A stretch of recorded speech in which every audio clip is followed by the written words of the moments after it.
Okay, we're out here working at it. We don't want to look at that yet. What a 2-gauge cable. I'm doing the ground in 4 and a little loop in 4-gauge, but the big long one I'm doing 2-gauge.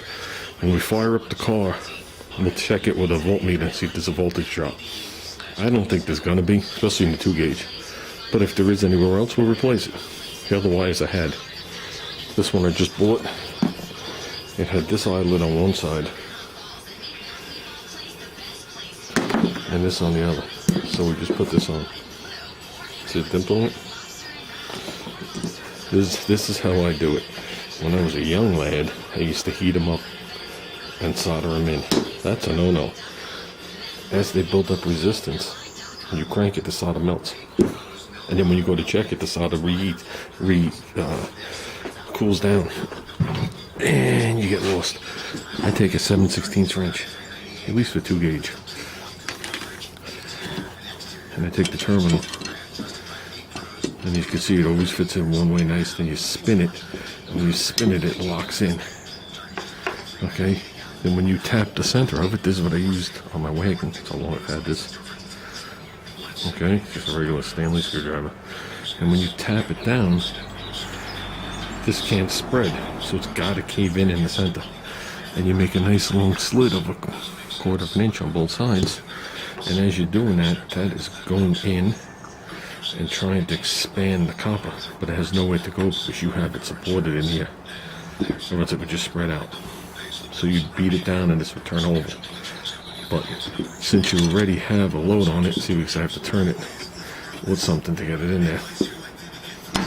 Oops, see, I just went too far. Okay, you can't get wider. So the last that I did, I put one dimple, a second dimple, then a dimple in the center.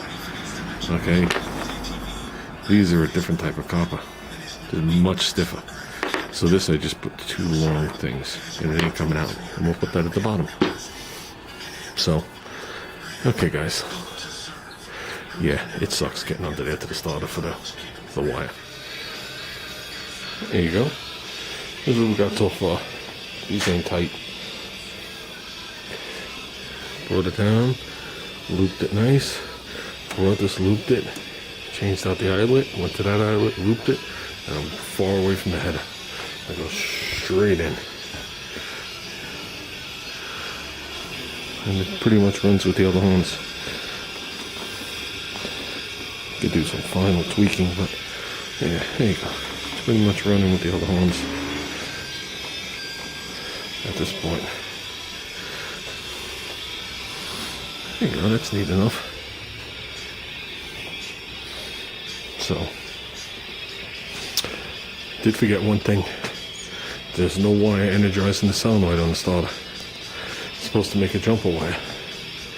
So we will go back under there and I will make a jumper wire rather than run one of these skinny wires down there. So yeah, that's gonna be fun. Everything is covered with oil on that header. So, but that's a good thing. It's the only thing I could test. I have nothing else in the car.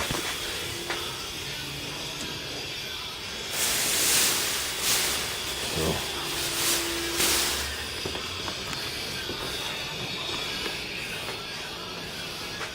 I think that's just fine. More than neat enough. And any tweaking we'll do as we go along. So we still got a couple more wires to add in. Yeah, I don't think I moved this, no, right? No. That's pretty much the way it is. We still got to do the neutral safety switch on this. That should be on the other tranny. Should be the same distance from this to that as the trannies. I don't want to jump it over. This shifter does not have a neutral safety switch. When you buy shifters for Mopars, they don't have the neutral safety knowing it's on the tranny. So, yeah, so I have nothing on the shifter, so I gotta rely on the tranny to have it in neutral and park. So, yeah, so we ran the negative there with the same Allen key headed bolt that I had the coil. What I did was I took that bolt out and I tapped it or died it the other way. and it like spread the threads out of here. Then the back side of the bolt, I made it bare, and then where it sits on the block, I made it bare. So it's got a connection. As you tighten it, it has resistance, like an earth bolt. So it definitely has connection through the threads, and connection from the head to the thing, and from the wire to the block, so we should be good there. And that's it, and we ran that up here so nothing will fall on the fan. So, I even got these ugly things. Yeah, right. Talk about uglying it up. I like the black one. I don't think I could deal with the red one.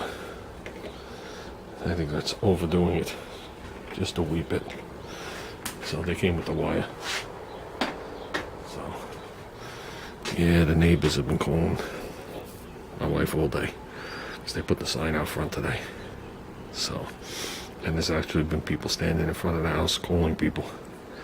So, the plan was not to show the house till Saturday in an open house, and the real estate's already calling. There's people that want to see it before the open house.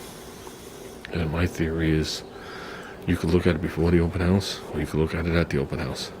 Either way, I'm still having the open house. Unless you offer me more than I'm asking, why would I stop the open house?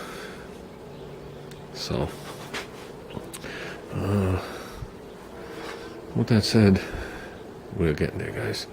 He wants to know when this is going to make noise. This is going to make noise soon.